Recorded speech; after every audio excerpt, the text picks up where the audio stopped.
Assalamualaikum warahmatullahi wabarakatuh. Selamat pagi anak-anak ibu semuanya. Hari ini kita akan melanjutkan pelajaran bahasa Indonesia.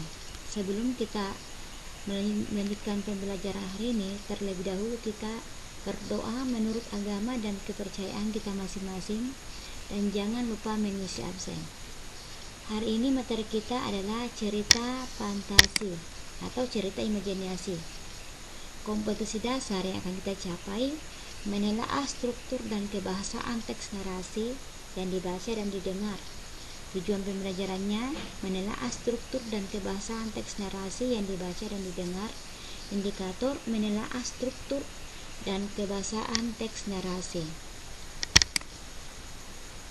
Struktur cerita fantasi ada 3. Yang pertama orientasi, komplikasi, dan resolusi.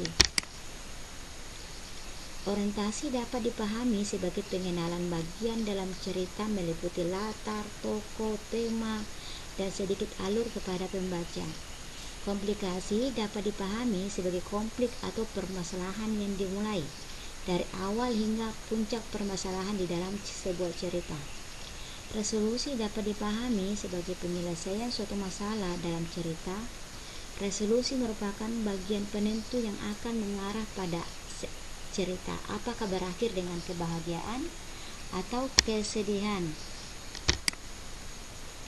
Penggunaan kebahasaan dalam cerita fantasi. Yang pertama, A. Penggunaan kata ganti. Penggunaan kata ganti dan nama orang sebagai sudut pandang penceritaan.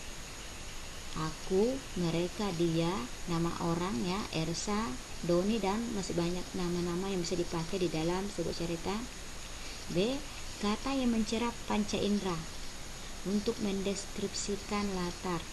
Nah, di sini latar yang akan kita belajar ada 3 ya: latar tempat, latar waktu,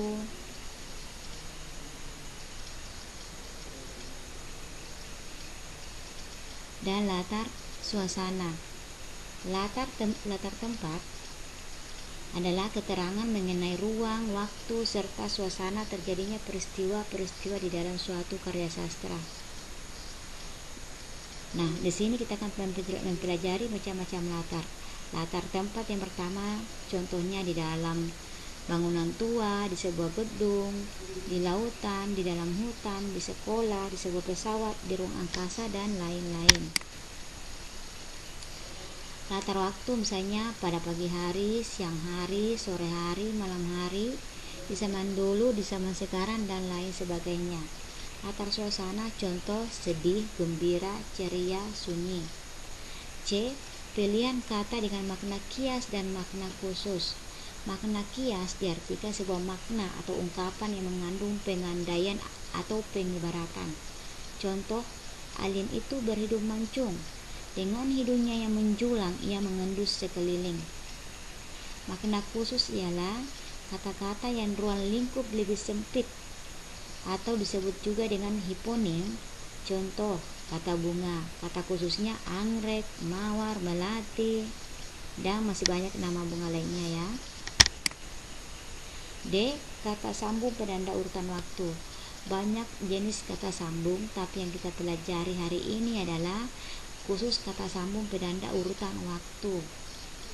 Contohnya ketika, sebelum, sesudah, setelah, selama, dan sebagainya. E. Penggunaan kata ungkapan keterkejutan. Contoh dalam kalimat: tiba-tiba burung gagak jatuh dari langit tanpa diduga, bencana gempa bumi melanda benua Eropa. Penggunaan dialog kalimat langsung dalam cerita. Contoh, ia berkata, apa sih hebatnya dia? Aku juga mempunyai tanduk yang besar dan runcing.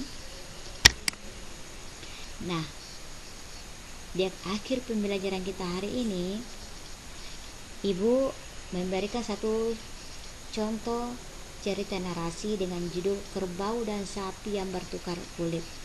Kalian baca dengan cermat untuk memahami apa isi ceritanya, kemudian apa unsur kebahasan yang ada di dalam cerita.